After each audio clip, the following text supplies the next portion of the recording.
الحمد لله رب العالمين والصلاة والسلام على أشرف المرسلين وعلى آله وأصحابه أجمعين. أما بعد أيها الإخوة الكرام، نلتقي وإياكم في هذه الليلة المباركة، وليلتنا هذه هي الخامسة من شهر ربيع الأول لعام 43 و400 وألف للهجرة، الموافقة للعاشرة من شهر أكتوبر لعام 21 و2000. كعادتنا في ليلة الاثنين ندرس السيرة النبوية على صاحبها أفضل الصلاة وأزكى التسليم. وكنا قد توقفنا في الدرس الأخير على مشارف غزوة أو عمرة الحديبية إن صح هذا التعبير، وقلنا أن النبي صلى الله عليه وسلم رأى رؤية في المنام مفادها أنه سيدخل مكة مع أصحابه آمنين محلقين رؤوسهم ومقصرين لا يخافون، فأخبر الناس أنه يريد العمرة في شهر ذي القعدة، وأعد العدة وشرع في رحلته إلى مكة.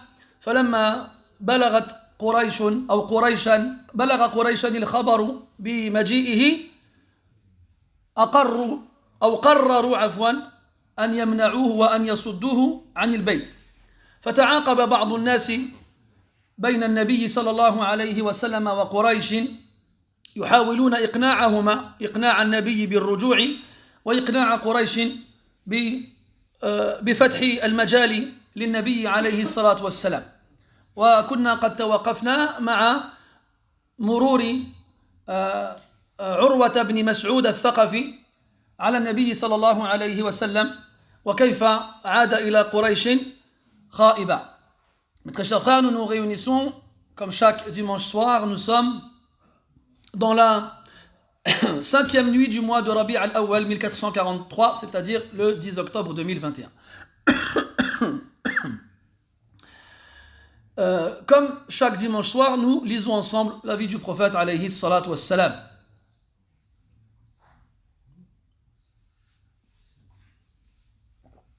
On va les laisser discuter comme ça. Si eux ils nous gênent, nous on va pas les gêner, Inch'Allah. Hein? J'ai rien dit.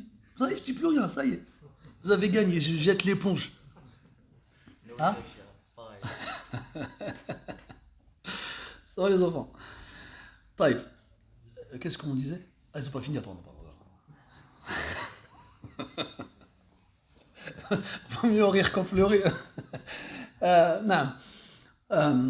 Oui, donc la semaine dernière, nous nous sommes arrêtés avec un nouvel événement important dans la vie du prophète alayhi salatu wassalam. C'est ce qu'on appelle Umratul Hudaybiyah. À la 6e année de l'Hégire, le prophète alayhi salatu wassalam a vu en rêve qu'il allait rentrer à la Mecque avec ses compagnons radiyallahu anhum en sécurité, la tête rasée ou les cheveux coupés.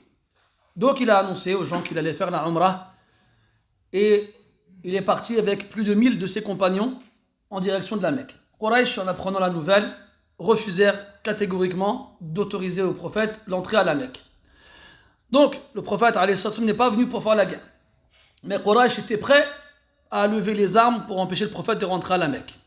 Alors, il y a différentes personnes qui se sont succédées en tant qu'émissaires, qu'ambassadeurs entre le prophète et Quraysh pour des négociations et notamment soit de dissuader le prophète de continuer à vouloir faire la Umrah ou de convaincre Quraysh de les laisser passer. Et le dernier des trois qui se sont succédés auprès du prophète alayhi salatu wassalam, c'est Urwa ibn Mas'ud. Donc on se souvient, il y a eu un échange entre lui et le prophète alayhi salatu wassalam, dans lequel Al-Mughira ibn Shu'ba et Abu Bakr radiyallahu anhuma sont intervenus. À la fin, Urwa retourne chez Quraysh et il leur fait part de sa stupéfaction, de son étonnement quant au respect, à la révérence que les compagnons radiyallahu anhum témoignaient à l'égard du prophète alayhi as-salatu wassalam. Et à la fin, il leur a dit, il vaut mieux que si vous propose quelque chose, il parle à Quraysh, in kanu qad aradu lakum khuttatan faqbaluha, khuttata rushdin faqbaluha. Il leur a dit à la fin, si jamais le prophète vous propose un plan droit, dans lequel il y aura de la droiture, il n'y a pas de proposition de guerre, alors vous devriez plutôt l'accepter.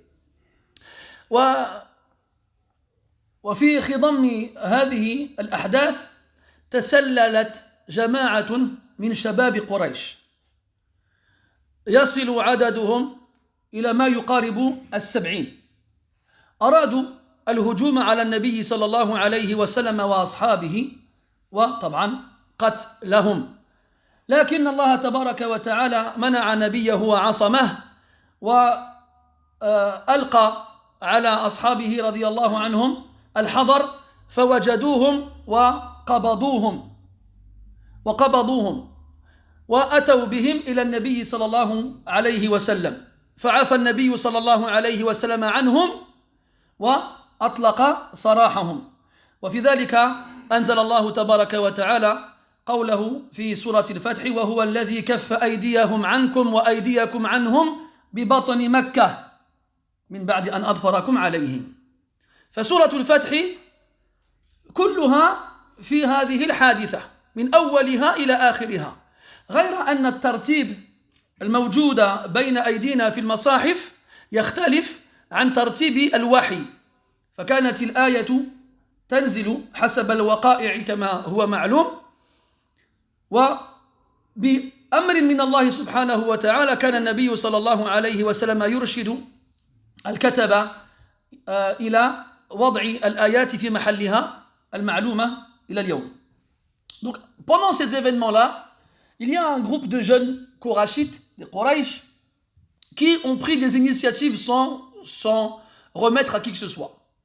Alors, ils ont confectionné un groupe, ils ont composé un groupe quand même dont le nombre atteignait les 70-80 personnes, et ils se sont discrètement faufilés dans les montagnes avoisinant le campement du prophète Al-Hudaybiyah dans le but de lancer l'attaque surprise et donc de tuer le prophète et le plus de compagnons possible. Radiyallahu anhum.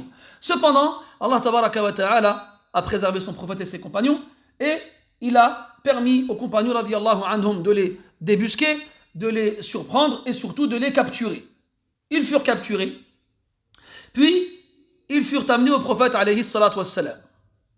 Le prophète alayhi salatu wassalam, comme on l'a dit, il n'est pas venu faire la guerre. Lui, il est venu faire la umrah.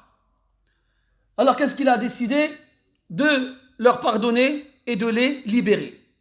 Il leur a pardonné malgré la tentative d'attaque, d'embuscade, et il a préféré les renvoyer auprès de Quraysh pour qu'ils comprennent qu'il n'est pas venu faire la guerre, et aussi pour qu'ils comprennent que si Quraysh tentait quelque chose, alors il saurait les accueillir.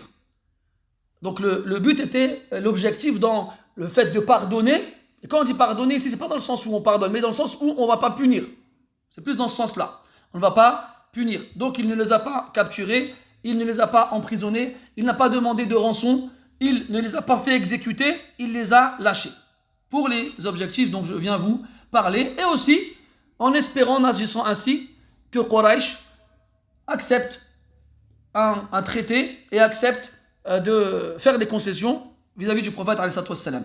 Et dans Surat Al-Fath encore, Allah Ta'ala a révélé un verset qui fait référence à cet événement-là: wa huwa alladhi kaffa aydiyahum ankum, et c'est lui, Allah subhanahu wa ta'ala, qui a retenu leurs mains sur vous, qui les a empêchés de vous attaquer, wa kaffa aydiyakum anhum, et qui a empêché vos mains sur eux, qui a retenu vos mains sur eux, qui vous a empêché de les punir ou de les exécuter, ila akhirih. ببطن مكة من بعد أن أظفركم عليهم. Donc Batni Makkah dans les vallées de la Mecque, après qu'il vous ait permis de les attraper. Donc le groupe de Quraysh dont on vient de parler. بعد ذلك أرسل النبي صلى الله عليه وسلم عثمان بن عفان رضي الله عنه إلى مكة لأجل المفاوضة مع قريش. ولماذا اختار النبي صلى الله عليه وسلم عثمان؟ لأنه كان من بني أمية، وكانت قبيلته لا تزال تجيره وتمنعه ممن أراد به سوءا. فدخل عثمان رضي الله عنه مكة برفقة أحد أبناء عمومته وهو أبان بن سعيد الأموي. فلما دخل مكة آمنا ولم يتعرض له أحد بسوء، اقترح عليه أبان أن يستغل الفرصة ليطوف بالبيت، ليطوف بالكعبة، مع العلم أن العهد قد طال منذ طوافه الأخير. فالمسلمون قد هاجروا مكة ولم يرجعوها إلى اليوم. مرت سنون ولم يضع عثمان ولا غيره قدميه على أرض مكة. فقيل له طيب أنت الآن في مكة آمنا وها هي الكعبة بين يديك فطف بها. فامتنع عثمان وأبى وقال ما كنت لأطوف بها وقد منع النبي صلى الله عليه وسلم عنها فأبى. Puis le prophète sallallahu alayhi wa sallam prend des initiatives et décide d'envoyer Uthman ibn Affan radiyallahu anhu, son gendre, par deux fois comme vous le savez, car il a épousé en premier Ruqayya, sa fille, qui après sa mort, et puis après sa mort, il lui a donc donné son autre fille, Kulthum radiyallahu anil jami'. Al-Muhim, donc il a envoyé Uthman à la Mecque dans le but justement de négocier avec Quraysh. Et pourquoi est-ce qu'il a choisi Uthman et pas un autre? Parce que Uthman il fait partie de Banu Umayya, une des plus grandes tribus de la Mecque, et il a toujours bénéficié et joui de leur protection sur place. Donc il savait très bien que si Uthman s'y rendait, il n'avait rien à craindre. Uthman il rentre à la Mecque en compagnie d'un de ses cousins, Aban ibn Sa'id al-Umawi. Et en rentrant à la Mecque, vous savez que la Mecque depuis Badr, elle n'est plus la même.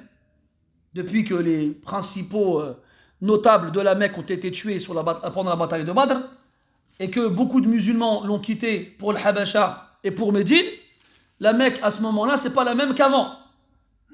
Elle ne pullule plus d'autant de monde et c'est pas la même ambiance. Donc Uthman il rentre à la Mecque en sachant que Uthman, radiyallahu anhu, il n'est pas retourné à la Mecque depuis qu'il l'a quitté. Uthman, il a fait les deux hijras. Il a été en Abyssinie et il a été à Médine. Et depuis, il n'est pas revenu à la Mecque. Il n'a pas posé son pied sur cette terre sacrée. Et donc, de surcroît, il n'a pas eu l'occasion de faire le tawaf pendant des années. Donc, il arrive et son cousin Aban, il lui dit, tiens, saisis l'occasion, t'es à la Mecque, il y a la Kaaba, fais un tawaf. Et Uthman, il refuse. Il dit non. Pourquoi tu refuses? Je ne peux pas faire le tawaf, moi. Alors que le prophète, alayhi salatu wassalam, il est à l'extérieur et on l'empêche de rentrer. De quel droit, moi, je me permettrais de faire le tawaf alors que le prophète, on l'empêche de rentrer, alayhi salatu wassalam. Les sahaba, ils avaient un amour pour le prophète, il est extraordinaire. Il est incompréhensible pour nous. Parce que même nous, quand on aime quelqu'un, on ne va pas jusqu'à là. Même si tu aimes tes parents, tu aimes ta femme, tu aimes tes enfants, il y aura des limites. Il y aura un moment où tu vas dire ça suffit là. Mais eux, pour le prophète, il n'y avait aucune limite, alayhi salatu wassalam. Eux, quand ils disaient qu'ils aimaient le prophète plus que tout, c'était pas un kalam farir. La haqiqata lah. C'était pas une parole vide qui n'avait pas de réalité. C'est des gens qui étaient sincères, qui étaient francs. Et quand ils le disaient, ils le pensaient. Et ils le prouvaient à travers leurs actes. Al-Muhim, دخل عثمان في عليكم السلام في دار الندوة التي كانت قريش تجتمع فيها للمشاورة وغير ذلك وجعل يفاوض القوم فاستقبلوه وأكرموه ولم يعنفوه ولم يوبخوه واقترحوا عليه أن يقيم عندهم مدة حتى يشاور بعضهم بعضا ويصلوا إلى حل فوافق عثمان على طلبهم لكنهم تأخروا وأبطأوا ولم يصل خبر في عثمان إلى المسلمين حتى شاع بين المسلمين أن عثمان قد قتل ومن قواعد الحرب عند العرب أن الرسول لا ليس النبي صلى الله عليه وسلم الرسول أن المرسل الذي يرسله قومه إلى غيره لأجل تبليغ رسالة من الرسائل إذا قتل فكان قتله إيذانا بالحرب فكان قتله إيذانا بالحرب فلما شاع بين المسلمين مقتل عثمان رضي الله عنه وبلغ الخبر النبي صلى الله عليه وسلم جمع القوم وقال من يبايعني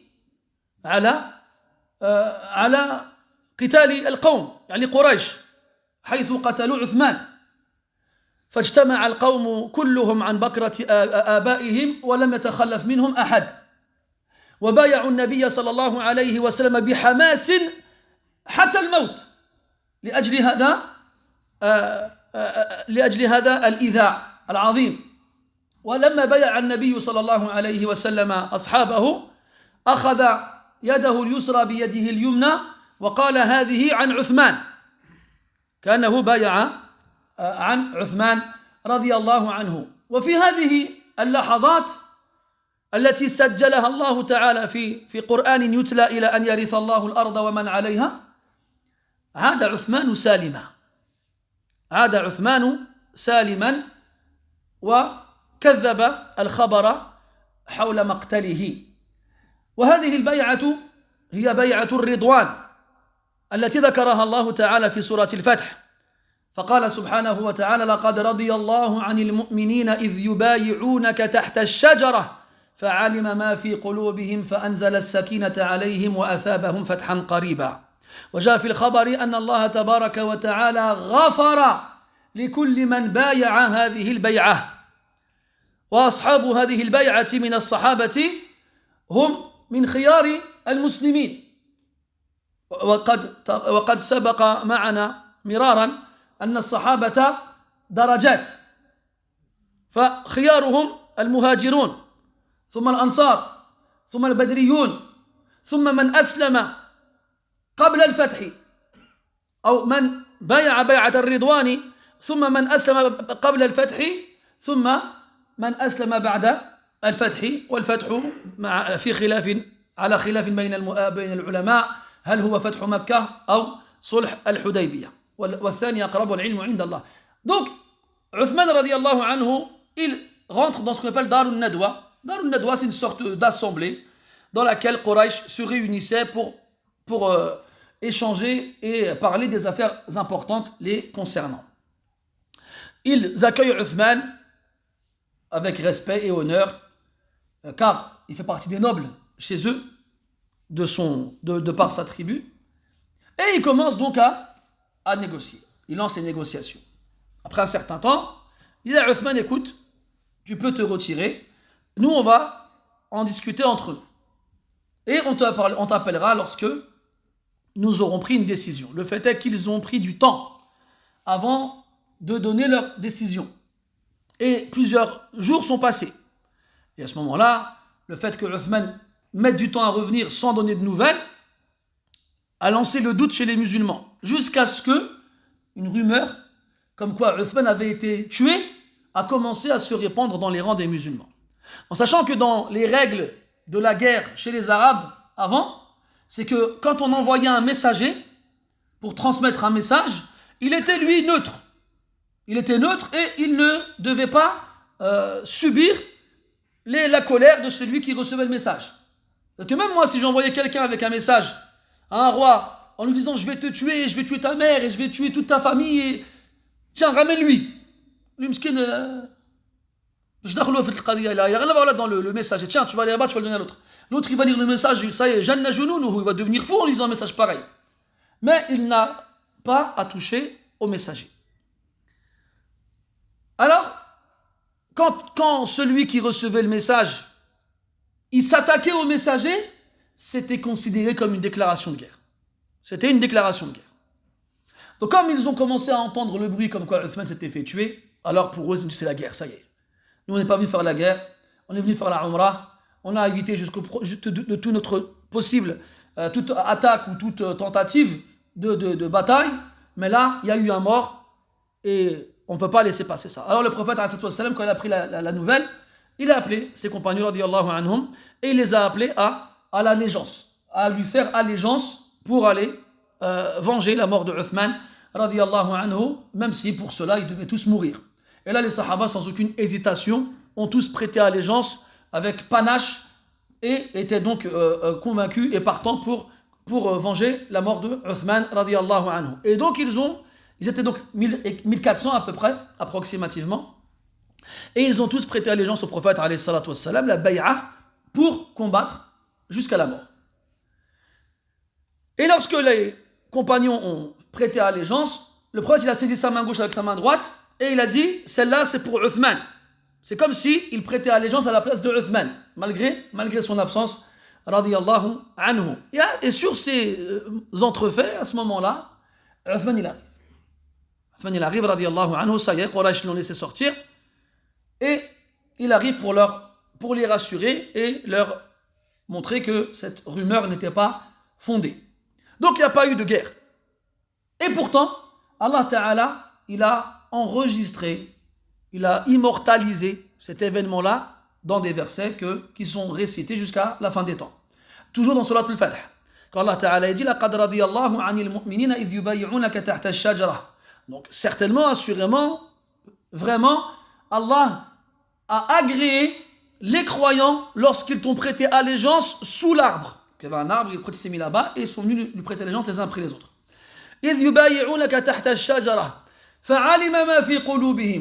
Ils savaient ce qu'il y avait dans leur cœur. Et il a fait descendre sur eux la sakina, la sérénité, la quiétude, la paix de l'âme. Il les a apaisés. Et il les a récompensés en échange de cet acte d'une victoire proche. Et ceux qui ont participé à cette allégeance, qu'on appelle Bay'atu al-Ridwan, l'allégeance de la satisfaction, parce que ceux qui y ont participé, eh bien, ils ont reçu de la part d'Allah sa satisfaction. Et même un hadith comme quoi Allah Ta'ala l'a pardonné à tous ceux qui ont prêté allégeance ce jour-là. Et comme on l'a déjà dit de nombreuses fois, chez les compagnons, il y a des degrés. On a les premiers qui se sont convertis à l'islam auprès du prophète à Mecca, les muhajirin, ceux qui ont fait la hijra. Et on a les ansar, les médinois, les auxiliaires, ceux qui les ont accueillis à Médine. Puis on a ceux qui ont fait la bataille de Badr. Puis on a ceux qui ont fait cette allégeance-là, Al-Hudaybiyah, à laquelle Allah fait référence dans Surat al-Fath.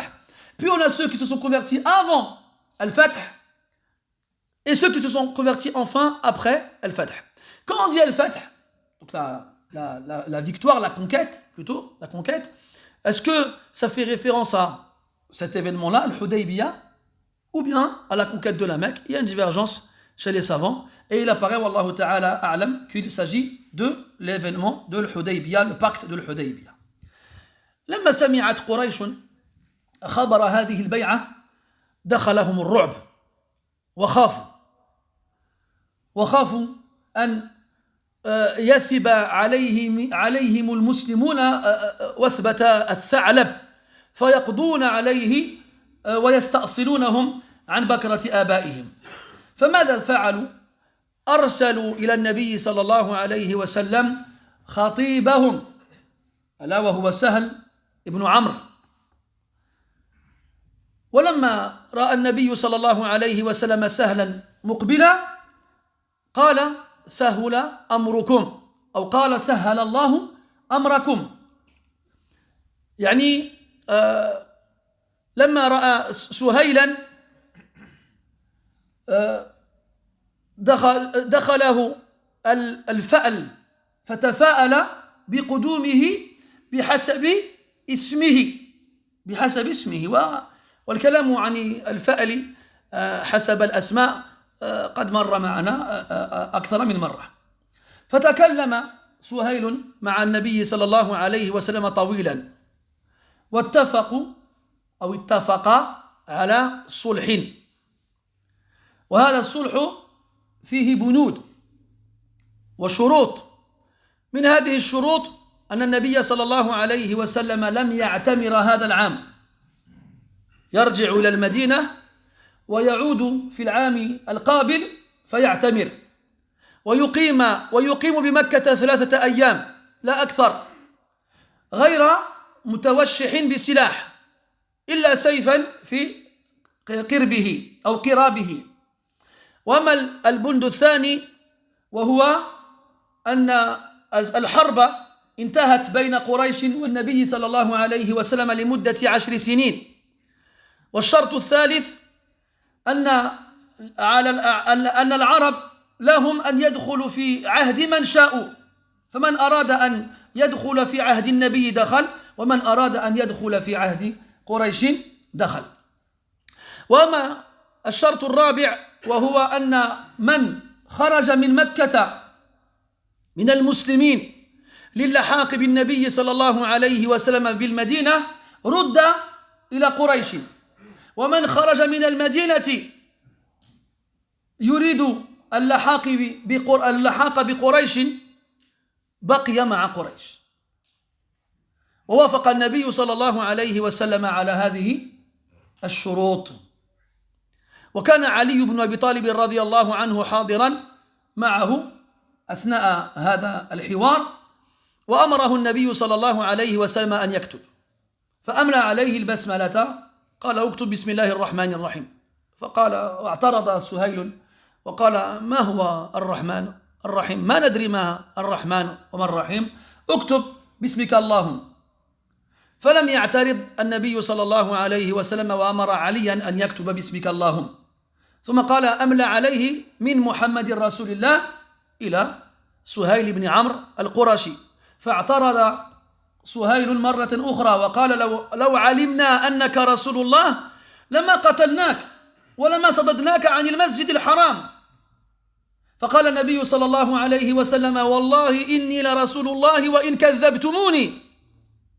ثم أمر عليا أن يكتب بدلها محمد ابن عبد الله. فأبى علي أن يمحو الكتابة الأولى وقال لا، هو الآن لا يريد أن يعصي النبي عليه الصلاة والسلام أبدا، بل لم يمر هذا الخاطر بخلده طرفة عين، وإنما هو الوظيفة العظمى الرسالة، فعزيز على النفس أن تمحو مثل ذلك. فأبى علي أن يمحوها، فطلب منه النبي صلى الله عليه وسلم أن يريه مكانه على الصحيفة، فقام بمحوها بنفسه عليه الصلاة والسلام، لأن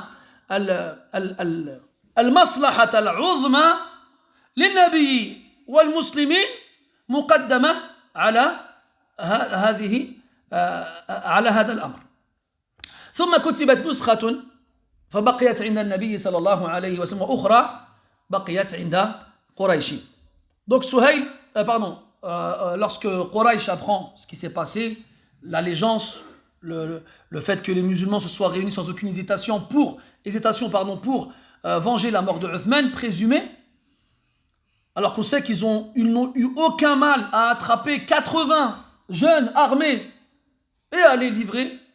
Donc ils se sont dit, si à 1400 ils nous attaquent, on n'a aucune chance. Ils ont été pris par une peur terrible, énorme. Et ils ont préféré négocier plutôt que de laisser du temps passer et de craindre une attaque. Alors ils ont choisi comme négociateur leur orateur, qui est Suhail ibn Amr. Suhail ibn Amr, vous vous souvenez, on avait parlé de lui dans le début de la période mécoise. Lui, c'était un des médias de Quraysh.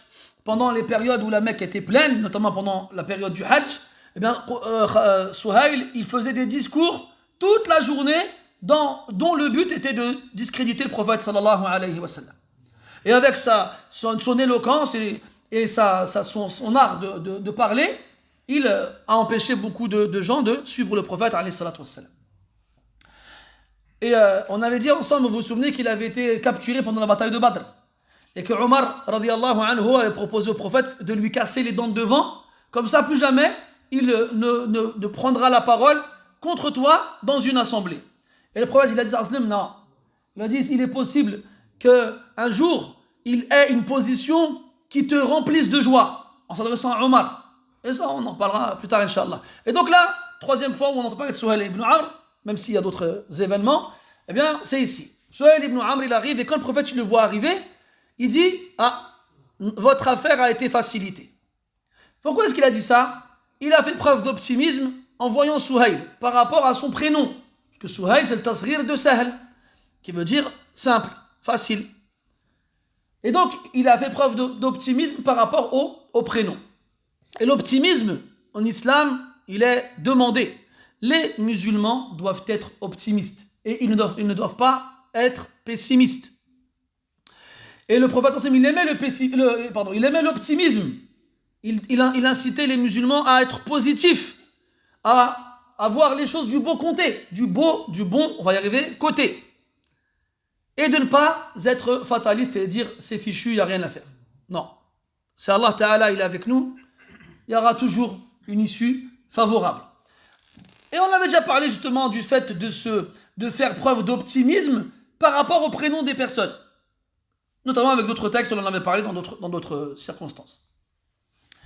Il a dit Sahal Allahu amrakum. Alors là, Suhail il arrive et il se retrouve avec le prophète sallallahu alayhi wa sallam, avec lequel il parle longtemps. Et Ali radiallahu anhu il est présent avec lui à ce moment-là. Après une certaine discussion, Suhail il propose au prophète un traité de paix, un pacte qui repose sur différentes conditions. Parmi ces conditions, c'est que premièrement, cette année il n'y aura pas d'Umrah.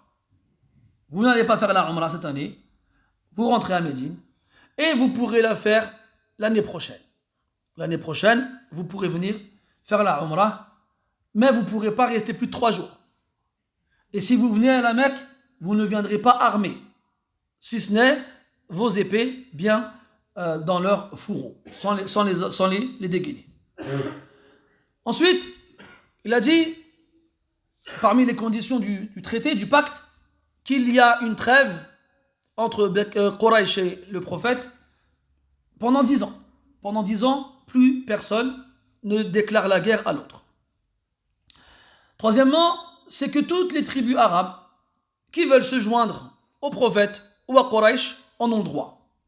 Celui qui veut se joindre au prophète, libre à lui d'agir ainsi. Et celui qui veut se joindre à Quraysh, libre à lui d'agir ainsi. D'ailleurs, les premières tribus qui ont accompli cette condition-là, c'est Khuza'a et Banu Bakr. Khuza'a se sont rangés du côté du prophète, et Banu Bakr se sont rangés du côté de Quraysh.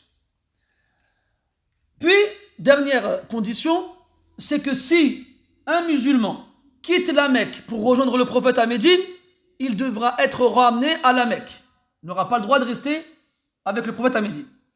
Si par contre, un musulman quitte Médine pour rejoindre les Quraysh à la Mecque, alors il sera libre de rester. Et on ne devra pas le renvoyer à Médine. Alors, le prophète il accepte les conditions. Et il demande à Ali radiallahu anhu d'écrire. Alors il commence à lui dicter, en commençant par la basmala. Bismillahirrahmanirrahim. Il y a un hadith faible chez la plupart des savants du hadith. Kullu amri dhi balin la yubda'u fihi bi bismillah fa huwa abtar. Toute affaire importante dans laquelle on ne commence pas par bismillah, maqtu'ul baraka. Elle sera stérile, ne donnera pas de suite positive. Et même si ce hadith il est faible, il y a beaucoup de textes extérieurs qui viennent le renforcer. Déjà dans le Coran, chaque sourate commence par la basmala, sauf surat Tawbah. Dans surat An-Naml, quand Allah il nous parle de l'histoire de Sulayman alayhi salam, quand il envoie une lettre à la reine de Saba, Balqais, et lorsqu'elle a lu, qu'est-ce qu'elle a dit? Innahu min Sulayman wa innahu bismillahir rahmanir rahim. Et aussi, comme on le verra par la suite, quand le prophète il envoie des courriers importants aux gens importants, chacun de ces courriers commence par la basmala. Ala kulli hal, donc ici, comme habituellement, il demande à Ali d'écrire Bismillahir Rahmanir Rahim, et là, Suhail il dit attends, c'est quoi ça, Rahman Rahim? Nous on ne connaît pas. Écris plutôt ce qu'on connaît, ce qu'on a l'habitude d'écrire, Bismikallahumma, en ton nom, ô Allah. Et en fait, quand Suhail il dit on ne connaît pas Rahman Rahim, ça ne veut pas dire qu'il ne comprend pas le sens. Ce sont des Arabes, des gens qui connaissent cette langue et qui la comprennent. Sauf que eux, dans leur croyance, ils n'attribuent pas à Allah la miséricorde, Ar-Rahman. Et d'ailleurs, cette parole-là, on la retrouve dans le Coran, dans Suratu Al-Furqan, quand Allah Ta'ala dit وَإِذَا قِيلَ لَهُمُ اسْجُدُوا لِلرَّحْمَنِ قَالُوا وَمَا الرَّحْمَنِ أَنَسْجُدُ لِمَا تَأْمُرُنَا إلى الآية. Dans le Coran, Allah Ta'ala dit, et lorsqu'on leur ordonne de se prosterner devant Ar-Rahman, le tout miséricordieux, ils répondent وَمَا الرَّحْمَنِ. Qu'est-ce que Ar-Rahman? Parce que eux, ils avaient une vision des dieux comme étant tyranniques, comme étant durs, comme étant vengeurs. Et pour eux, c'était pas possible qu'un Dieu il soit miséricordieux. C'est pour ça qu'ils n'ont pas réussi à faire le lien entre cet attribut et Allah subhanahu wa ta'ala. Et d'ailleurs, certains savants disent que c'est pour cette raison, en l'occurrence, qu'Allah ta'ala, il a mis dans la Fatiha, juste après nous avoir dit qu'il est le Seigneur incontesté de la création entière, et que la louange entière revenait à lui, juste après il a dit Ar-Rahman Ar-Rahim. Alhamdulillahi Rabbil Alamin, Ar-Rahman Ar-Rahim. Parce que chez les gens, quand plus le roi ou plus le chef il est puissant, plus il est terrifiant, plus il est dur, plus il fait peur. Mais là, Allah Ta'ala, après dire que c'est le Seigneur de l'univers, de la création, de tous les mondes, il dit Ar-Rahmani Ar-Rahim. Taïb. Donc Suhail dit non, on ne connaît pas Ar-Rahman Ar-Rahim. Mais est-ce que nous, on a eu l'habitude d'écrire Bismika Allahum? Alors le prophète dit à Ali, vas-y, efface Bismillahirrahmanirrahim, écris Bismika Allahum. Puis après, le prophète dit que tu as à Ali d'écrire, écris de Muhammad, le messager d'Allah, à l'attention de Suhail ibn Amr de Quraysh. Et là, Suhail, encore une fois, il s'oppose. Il dit attends, si nous avions reconnu que tu étais le messager d'Allah, on ne t'aurait pas combattu et on ne t'aurait pas empêché d'entrer à la Mecque. Mais pas Rasulullah. Et là, excuse-moi. Et là, le prophète lui dit par Allah, je suis le messager d'Allah, même si vous ne me croyez pas. Et là, il dit à Ali, vas-y, efface et écris Muhammad ibn Abdillah. Et là, Ali, non, il refuse. Il dit, je ne peux pas effacer ça. C'est pas qu'il veut désobéir au prophète, ça ne lui a pas traversé l'esprit une seconde. Mais là, tu touches à la base de sa foi. Même si là, c'est que des mots, ça ne change pas la réalité. Il reste le messager d'Allah et il est le fils de Abdullah. Donc, il n'y a pas de changement réel. Et puis surtout, l'intérêt général ici, qui va toucher le prophète, les musulmans, et comme on va le voir par beaucoup plus, prime.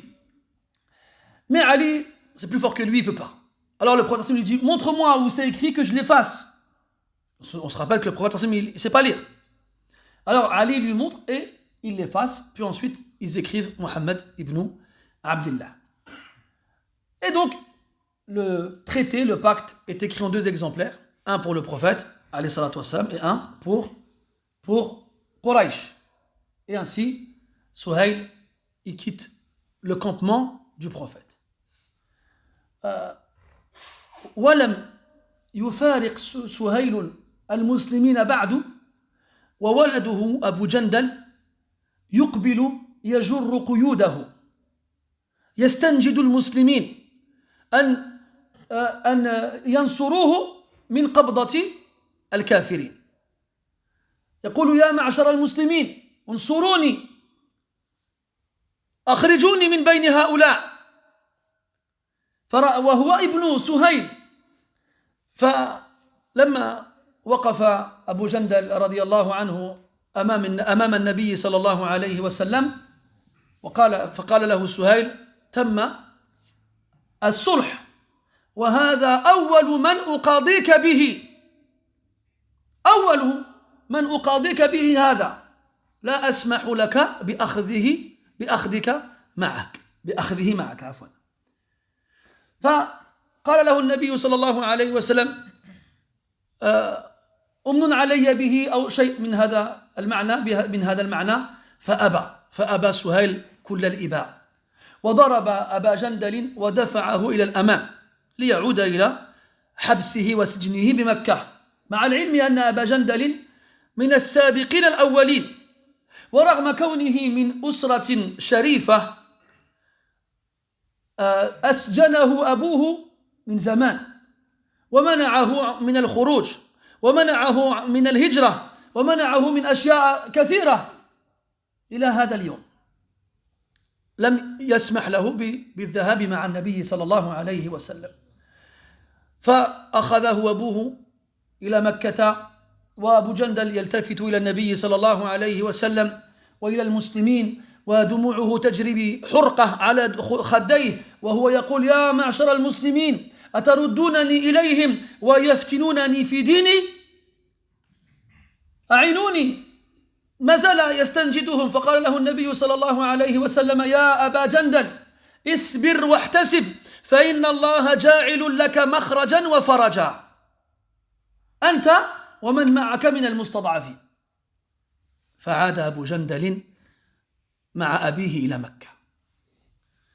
Au moment où Suhail, après que le pacte ait été finalisé, s'apprête à quitter le campement des musulmans, il y a Abu Jandal, son fils, le fils de Suhail ibn Amr, Abu Jandal, qui arrive.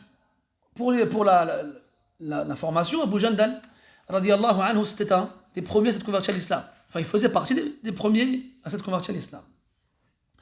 Et son père a découvert sa conversion, et depuis ce moment-là, il le tient emprisonné et l'empêche de sortir et de vivre son islam librement. Il l'a couvert de chaînes et il lui a mis des carcans et des menottes autour du cou, autour des poignets, autour des chevilles. Et il l'a empêché de circuler librement. Il avait peur qu'il quitte la Mecque pour se rendre en Abyssinie. Il avait peur qu'il quitte la Mecque pour se rendre en Éthiopie, à Médine. Et il avait peur qu'il quitte la Mecque pour rejoindre le prophète à Médine. Je vais le dire, combattre à ses côtés. Et il ne l'a pas laissé partir. Pour l'anecdote aussi, Suhail a deux fils. Il a Abdullah et l'Abu Jandal. Et ces deux fils se sont convertis à l'islam. Et les deux ont été emprisonnés par Suhail et ne les a pas laissés partir. Mais Abdullah, il a rusé. Et avant la bataille de Badr, il a fait croire à son père qu'il allait combattre à ses côtés. Alors son père, heureux et fier, il l'a libéré. Quand ils sont arrivés à Badr, Abdullah, il a attendu un moment d'inattention et il a rejoint le camp des musulmans. Donc quand Suhail il est rentré à la Mecque, en plus après avoir été capturé par les musulmans après la bataille de Badr, il avait la haine. Donc il a encore plus fait attention à ce que son fils Abu Jandal ne parte pas. Et à ce moment-là, donc Abu Jandal il arrive. Il arrive maigre, aminci par la faim, plein de marques qui montrent la torture qu'il a subie, et avec à ses poignets et à ses chevilles des chaînes lourdes qu'il tirait difficilement. Imaginez-vous qu'il a attendu cette occasion et qu'il a marché de la Mecque jusqu'à l'Hudaybiyah dans cette attirail. Il arrive là-bas, il dit aux musulmans, sauvez-moi, aidez-moi. Et là, Suhail, il entend son fils, il voit son fils arriver et il dit au prophète, c'est avec lui qu'on va commencer le pacte. Ça y est, on a écrit, on a nos copies respectives, on doit respecter les conditions. On va commencer avec lui. On a dit les musulmans qui quittent la Mecque, vous nous les renvoyez, eh bien c'est lui le premier avec qui on va commencer. Et là, le prophète, il essaye de convaincre Suhail. Il dit, laisse-le-moi. Fais une exception avec lui. Il dit, abadan. S'il y a bien quelqu'un avec qui je ne ferai pas une exception, c'est bien Abu Jandal. Et là, il met un coup à Abu Jandal et il le pousse vers l'avant pour qu'il reprenne le chemin vers la Mecque. Et là, Abu Jandal, imaginez-vous, ça c'est des situations, il faut vraiment essayer de les vivre, essayer de les imaginer, essayer de fermer les yeux ou bien de fermer les yeux de votre esprit, ou plutôt de les ouvrir, et de vous mettre dans cette situation-là, celle d'Abu Jandal, ou bien celle du prophète, ou bien celle des musulmans qui assistent à la scène. Surtout quand c'est des gens qui ont une fraternité entre eux que nous, peut-être, on ne connaîtra jamais. Une fraternité qui dépasse celle du sang. Souvenez-vous, Mus'ab ibn Umayr, quand il a dit, le jour de Badr, quand son frère, il s'est fait capturer par un musulman, il l'a vu, il a été voir le musulman, il a dit, Ushdud alayhi hablah, serre bien la corde, parce que inna ummahu dhatu mata', sa mère, elle a de l'argent, il parle de sa mère à lui, hein. Et là, son frère, il est comme ça, il ne comprend pas ses oreilles, il dit, je suis ton frère comme ça. C'est ça ta recommandation vers ton frère? Et là, ce Mus'ab, il regarde en montrant l'autre musulman, il dit, Huwa akhi dounak. C'est lui mon frère, c'est pas toi. C'est des choses ça, nous on est là, ouais, akhi, urti, blablabla, ouais, c'est que du blablabla. Ma bqa le violon, nous c'est que du mon frère et ma soeur toute la journée, c'est pas vrai, il n'y a pas de frère, il n'y a pas de soeur.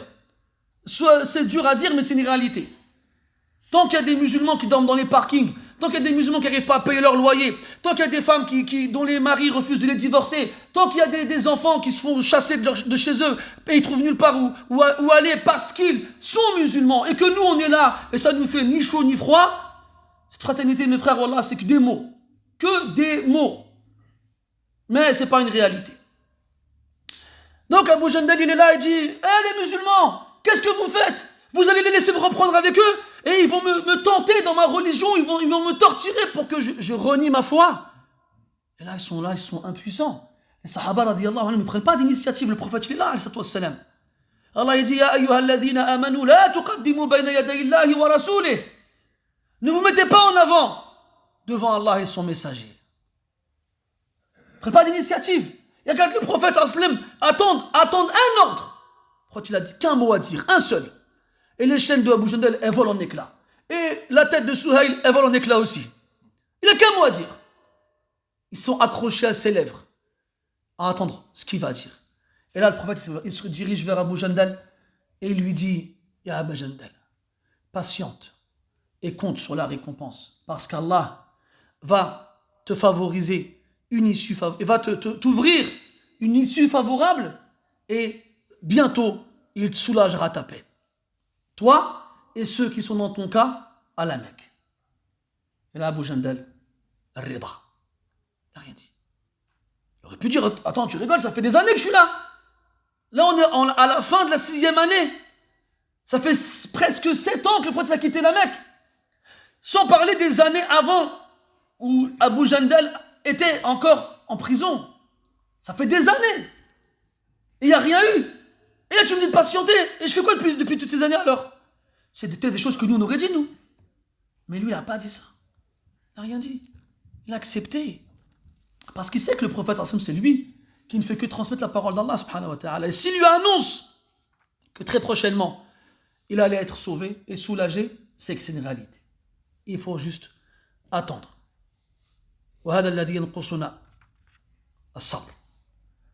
C'est ça qui nous fait des fois, nous. Patienter. Ta main, quand tu bagues, tu mets ta main. Patienter, endurer, supporter et compter sur la récompense. Allah, il t'a promis la récompense, alors compte dessus. Connaissez-vous tous le hadith de Siyam? من صام رمضان إيمانا واحتسابا غفر له ما تقدم من ذنبه ومن قام رمضان إيمانا واحتسابا غفر له ما تقدم من ذنبه ومن قام ليلة القدر إيمانا واحتسابا غفر له ما تقدم من ذنبه.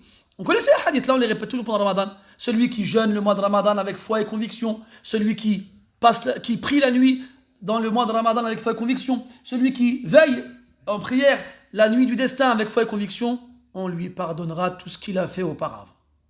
Donc quand on te promet des récompenses, il faut que tu comptes dessus.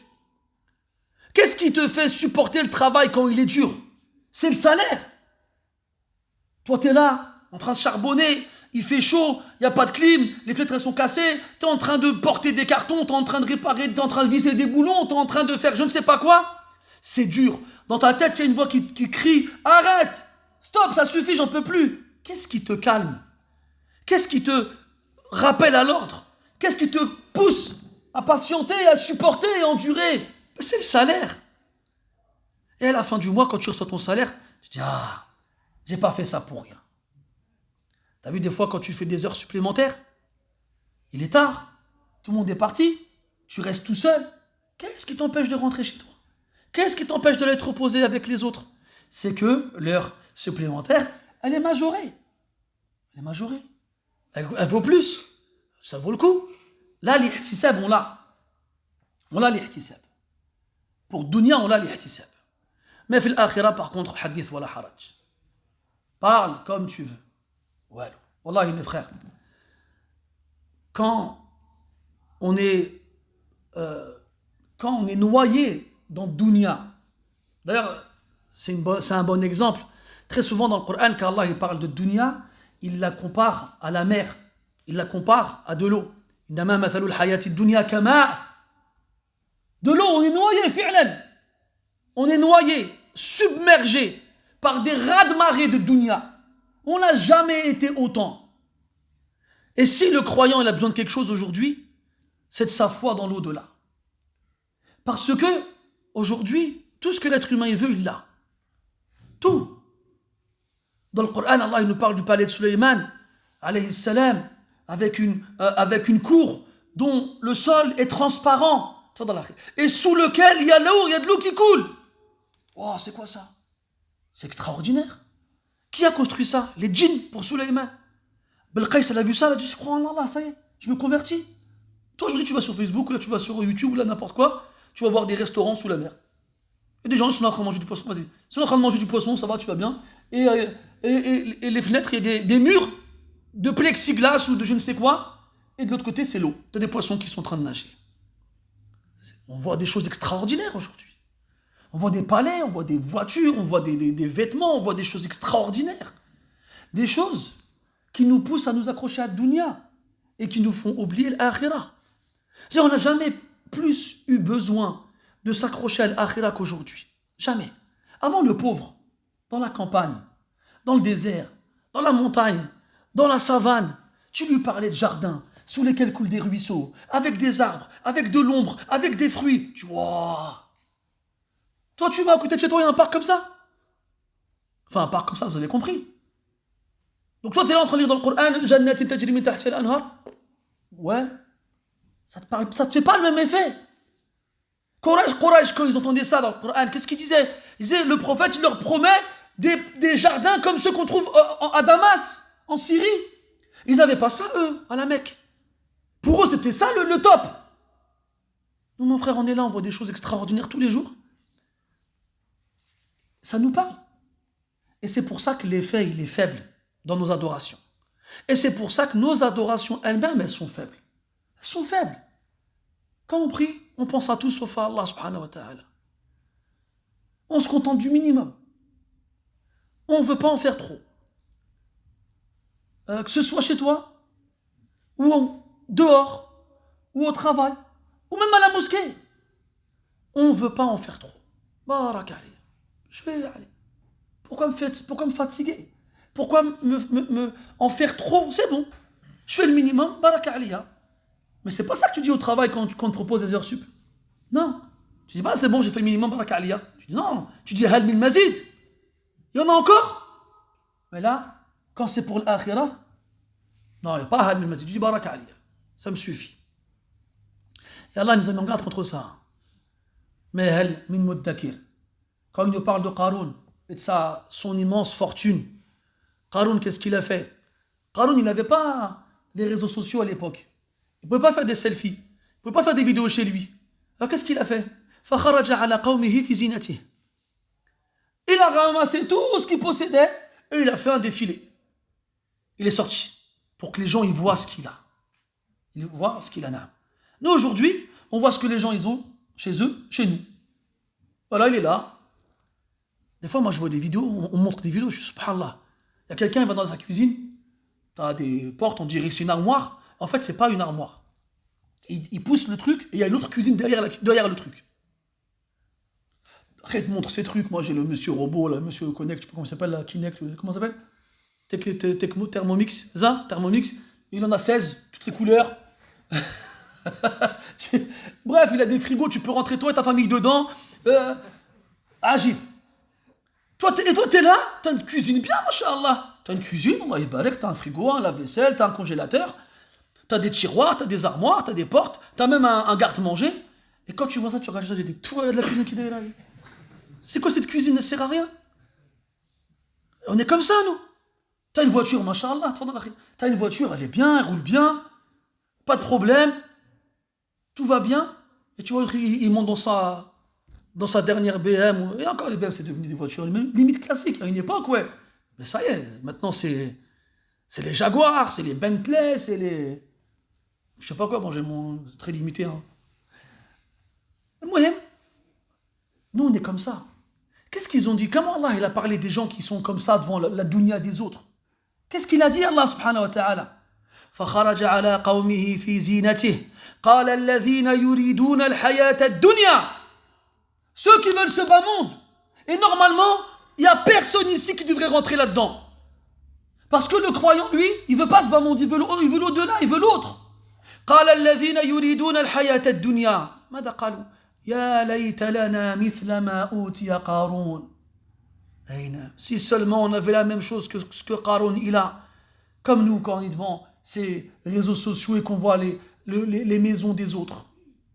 On est là, on dit regarde la maison qu'il a, la voiture qu'il a, regarde l'argent qu'il a, regarde les vêtements qu'il porte, regarde la montre qu'il a, regarde. Et toi, tu es chez toi, tu dis, si seulement j'avais la même chose que lui. Allah a parlé de nous, dans le Coran. Une fois de plus, une preuve que ce Coran, il est salih li kulli makan wa zaman. Il concerne toutes les époques et tous les lieux, sans aucune distinction. Qui aurait pu se dire, toi, que dans Surat al-Qasas, dans la fin de la Surat, dans l'histoire de Qarun, il y a des versets qui concernent notre situation actuelle. Cette opulence, ce luxe, cette luxure dans laquelle on se vautre comme des porcs dans la boue. Et l'image, elle est faible. Wallah. Et on en veut toujours plus. Amma al-akhirah, c'est ce qui a le moins d'importance à nos yeux. C'est ce qui compte le moins pour nous. Et ça, même si on le dit avec nos langues, comme quoi c'est faux, nos actions tous les jours le prouvent. Regarde-toi, et tes ibadat, tes adorations. Où t'en es? Qu'est-ce que tu fais? De quoi est-ce que tu te contentes? Ils disent Al-Sha'bi, rahmatullah alayh, il faisait tellement des ibadat dans la journée que si on lui disait tu vas mourir demain, il ne pourrait pas en faire plus. T'imagines, toi? Toi, demain, je te dis tu vas mourir toute la journée, tu vas passer ton temps à faire des ibadat que tu ne faisais pas d'habitude. Lui, c'était son quotidien. Si on lui disait tu vas mourir demain, il n'aurait pas pu rajouter quelque chose à ce qu'il faisait déjà. Il n'aurait pas pu. Ces gens-là, quand ils disent on veut l'au-delà, ce n'est pas des menteurs. C'est pas comme nous. On est là, l'akhira, on aime jannah, quand tu fais dua, tu dis Allahumma arzuqna jannah, tu t'entends Amin. Un Amin vite fait. Un Amin à la hauteur de nos actions. Redji Allahumma atina fi dunya hasana. Amin. Voilà, c'est pas pareil. Voilà, ça, il faut le vivre en tant qu'imam dans Tarawih. Quand tu fais dua à la fin dans le witr. Tu sens les niveaux de amin derrière toi. Et avec ces amines-là, tu captes l'intérêt des gens. Cheikh Sarhan, hafidahullah ta'ala, il donnait cours à la mosquée du prophète sallam, et quand il interrogeait ses élèves, il les faisait se lever. Il lui posait une question. Puis quand le talib ne répondait pas à la question, il lui dit Ijlis hadak Allah, qu'Allah te guide, assis-toi. Et l'élève, il le prenait mal. Il faisait la tête et tout ça. Quand tu dis aux gens hadak Allah, mais ajlouj le hal, ils n'aiment pas. Ils prennent ça comme une insulte presque. Et il a remarqué que les toulab, ils n'étaient pas contents quand on leur disait hadak Allah. Alors il s'est dit je vais changer de façon de faire. Alors quand un il se levait et qu'il répondait mal à la question, il faisait Ijlis, zawajak Allah. Et l'autre était comme ça. Ajbou le hal. Il disait assieds-toi qu'Allah il te marie. Ah d'accord, là je fais un salto, même si tu veux. On est comme ça. Allah il a dit subhanahu wa ta'ala wa minkum man yuridu ad-dunya wa minkum man yuridu al-akhirah. Ala kulli hal, Abu Jandal, il est retourné avec son père à Mecca et on verra à la fin le Hudaybiyah la semaine prochaine inshallah ta'ala. Avant de finir, juste un petit rappel rapide, très rapide, je vous rassure. Bon, je ne suis pas très connu pour être rapide, mais je vais faire mon possible. Donc vous avez remarqué, une fois de plus, hier soir, je suis arrivé en retard pour le Maghreb. Il faut que vous sachiez une chose, plusieurs choses. Donc moi, j'habite pas à côté. Et même si je fais en sorte de sortir tôt de chez moi pour arriver à l'heure, c'est pas moi qui fais la circulation sur l'autoroute. Et pour finir, les frères de la mosquée, ils m'ont réservé une place à l'entrée de la mosquée. Mais, vous estimez que cette place-là ne me revient pas de droit. Je ne suis que l'imam. Qu'est-ce que je vaux en fait? Alors, vous vous garez là-bas. Donc moi, j'arrive difficilement. Et vous savez, la plupart des temps, des fois dernièrement où je suis arrivé en retard, je suis là. Je suis ici. Moi, j'essaie de me garer devant. Il y a des frères qui sont devant la mosquée en train de discuter. Ils me voient. Moi, je ne peux pas me garer. Alors, je vais chercher une place. Mais comme c'est limite l'heure de la prière, le parking, il est plein. Alors, je tourne jusqu'à ce que je trouve une place. La preuve, c'est qu'à chaque fois que j'arrive et que vous avez commencé la prière, soit j'arrive à la première raka'a, soit j'ai raté qu'une seule raka'a. Une seule. C'est donc une question de minutes. Et les frères, ils vous le diront, quand je sais que je ne vais pas être là pour la prière, je vous préviens. J'envoie des messages aux frères, je dis va voir le muaddin, dis-leur que je peux pas venir. Mais comment je suis là à côté en train de chercher une place? Pourquoi je vous dirais je peux pas venir? Je suis à côté en fait. C'est une question de minutes. Donc on m'a dit quoi? On m'a dit hier, les gens n'étaient pas contents. Wesh, machi ma'alkoum ma تصليوش. Wesh, machi الوقت باش نصليو. Depuis quand, barakallahu fikoum, c'est les gens qui décident. Dites-moi depuis quand? Depuis quand dans la mosquée, c'est les gens qui disent on fait la prière quand on veut en fait. Goulouli. Après c'est vrai, si jamais j'ai Moussa Adjal en retard, je comprends. Mais là c'est quoi? 5 minutes? 5 minutes mes frères. Imagine-toi, ton fils, il va à l'école, il a cours à 8h30, à 8h45 il rentre. Tu dis qu'est-ce que tu fais, t'as pas l'école? Si mais le prof il arrive en retard, on a fait cours, on est parti. Tu dis tu vas pas accepter ça. Mais la mosquée par contre, tout le monde a le droit de parler. Il y a des frères, ils sont venus voir, ils m'ont dit ouais, ça fait fitna. Mais c'est vous qui faites fitna. C'est celui qui se lève et qui parle qui fait fitna, c'est pas les autres. Et vous savez, elle est où la plus grosse erreur? C'est quand on vous écoute. Vous méritez pas qu'on vous écoute, vous. Depuis quand t'as le droit de parler à la mosquée? Depuis quand, toi? Depuis quand t'as le droit de parler à la mosquée? Moi, j'aimerais bien que ces gens-là qui sont pas contents viennent me voir et qui me récitent la Fatiha pour voir comment ils lisent la Fatiha. Rien que pour voir ça. Rien que pour voir ça. Mais je ne trouve pas qu'il va se la Fatiha. Depuis quand, barakallahu fikoum, dans la mosquée, ça se passe comme ça? J'en suis sûr et certain qu'il n'y a pas ça dans les églises. J'en suis sûr et certain qu'il n'y a pas ça dans les synagogues. Il y a ça que chez nous. Toi, quand tu vas au consulat du Maroc ou de l'Algérie, là-bas, là, pour ton passeport, et qu'ils te disent Sinna, bah tu es Sinna. Tu lui dis pas, Rani Khdam ou Andi Shishroul, je lui dis rien, tu dis Saha, Wacha, et t'attends. Il n'y a pas de ticket, il n'y a pas d'écran, Sinna. Puis là, ils sont en train de discuter, ça va, tu vas bien, toi t'es là, t'es en train d'attendre. Tu te la ramènes pas à ce moment-là. Hein? Mais non, à la mosquée, tu te la ramènes. Moi, écoutez, moi je vous le dis, je ne veux pas passer mon temps à répéter ces choses-là, d'accord? Donc, c'est très simple, je suis pas là, priez, il n'y a pas de problème. Moi, je ne veux pas me battre avec vous, je suis pas là pour ça. On essaye de vous faire comprendre les choses, vous refusez, tant pis. Il y en a, alhamdoulilah, ici dans cette mosquée, ils veulent s'éduquer, ils veulent apprendre, ils veulent évoluer, alhamdoulilah. Il y en a, ils veulent pas, eh ben c'est eux qui ont le dernier mot. Parce que dès qu'il y en a un qui crie dans la mosquée, on lui donne raison, eh ben criez. Moi je crie dans le micro, on m'écoute pas. Vous criez sans le micro, on vous écoute. Eh ben pourquoi c'est moi qui fais la prière alors? Bien le faussiko. Ça sert à rien. حنا تعبنا حفظنا القرآن ودرسناه نتوما ما درتوا والو ولكن نتوما نسمعوكم. C'est extraordinaire quand même. C'est ça qui est fort, c'est ça qui est trop fort en fait. Va-toi dans le bureau du directeur à Carrefour, dis-lui ah monsieur je suis pas d'accord avec les horaires d'ouverture, vous devriez ouvrir plus tôt. On va voir s'il va t'écouter. Mais non, à la mosquée tu viens. حسبت راسك انت الرئيس انت الامير وما عندكش اهليه باش تكون امير ولكن تحب تهدر وتحب الناس يسمعوك. Eh ben خلاص c'est pas grave. اعملوا ما شئتم. الله يحاسبني ويحاسبكم ويحاسب الجميع. Et ce jour-là, on verra qui avait raison et qui ne l'avait pas. سبحانك اللهم وبحمدك أشهد أن لا إله إلا أنت نستغفرك ونتوب إليك وصلى الله على نبينا محمد وعلى آله وأصحابه أجمعين والحمد لله رب العالمين وبارك الله فيكم.